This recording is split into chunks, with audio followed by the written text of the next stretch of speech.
Morning students, आज हम आदर्श बदला कहानी का तीसरा पार्ट पढ़ेंगे।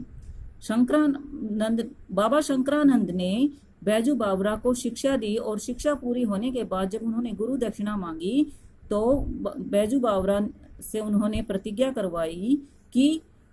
करो कि इस राग विद्या से किसी को हानि नहीं पहुंचाओगे। बैजू का रक्त सूख गया, पैर लड़खड़ाने लगे। 12 वर्ष के परिश्रम पर पानी फिर गया। बदले के लिए छुरी हाथ में आई तो गुरु ने प्रतिज्ञा लेकर कुंदन कर दी। कुंदन कर देना, सोना। कुंदन का मतलब क्या होता है? सोना। बैजू ने होठ काटे, दांत पीसे, वह खून का घूंट पीकर रह गया। एक सुंदर नवयुवक साधु आज आगरा के बाजारों में गाता हुआ जा रहा है। दुकानदारों और राहगीरों ने समझा कि मृत्यु उसके सिर पर मंडरा रही है। उन्होंने सोचा कि उसे तानसेन की शर्त की सूचना दे दे, परंतु निकट पहुंचने से पूर्व ही मुग्ध होकर अपने आप को भूल गए। यह समाचार नगर में दावानल के समान फैल गया। दावानल क्या होता है बेटा? जंगल की अग्नि। तो यह समाचार नगर में जंगल की अग्नि के समान फैल गया कि एक साधु आया है जो बाजारों में गा रहा है। सिपाहियों ने हथकड़ियां ली और पकड़ने के लिए साधु की ओर आए, परंतु पास आना था कि रंग पलट गया। साधु के मुखमंडल से तेज की रश्मियां फूट फूट कर निकल रही थी। रश्मियां क्या होता है? किरणें। वे आश्चर्य से उसके मुख की ओर देखने लगे, जहां सरस्वती का वास था, जहां से संगीत की मधुर ध्वनि की धारा बह रही थी। साधु मस्त था और सुनने वाले भी मस्त थे। गाते गाते साधु भी धीरे धीरे चलता जा रहा था और श्रोताओं का समुदाय भी पीछे पीछे जा रहा था। श्रोता क्या होते हैं? सुनने वाले। मुग्ध जन समुदाय चला गया, परंतु किसी को पता नहीं कि वे किधर जा रहे हैं। जब एकाएक गाना बंद हो गया, जादू का असर टूट गया, तब लोगों ने देखा कि तानसेन के महल के आगे खड़े हैं और उन्होंने दुख और पश्चाताप से हाथ मले। हाय रे, यह कहाँ आ गए?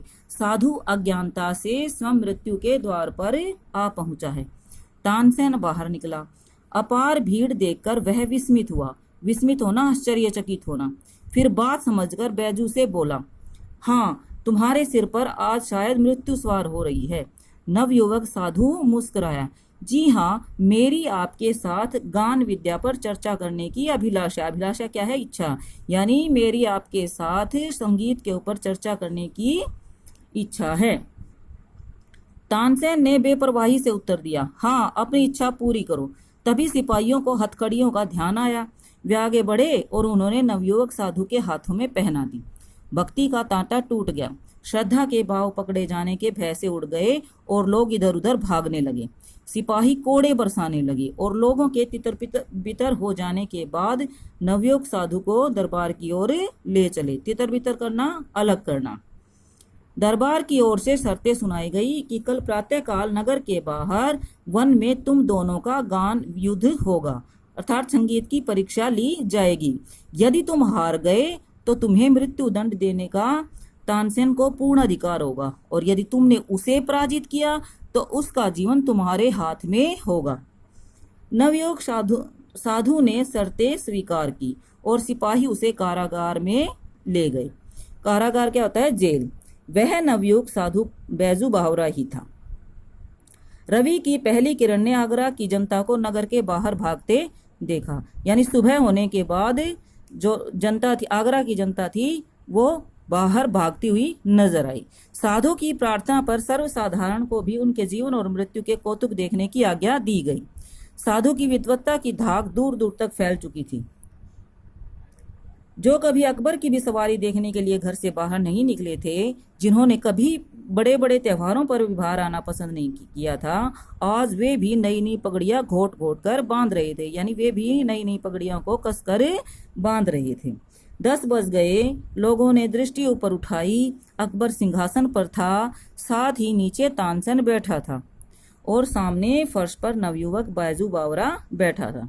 अकबर ने घंटी बजाई और तानसेन ने कुछ प्रश्न संगीत विद्या के संबंध में बैजू बावरे से किए। बैजू ने उचित उत्तर दिए और लोगों ने हर्ष से तालियां बजाई। मुख से जय हो बलिहारी की ध्वनियां निकलने लगी। इससे आगे बेटा हम अगली वीडियो में पढ़ेंगे।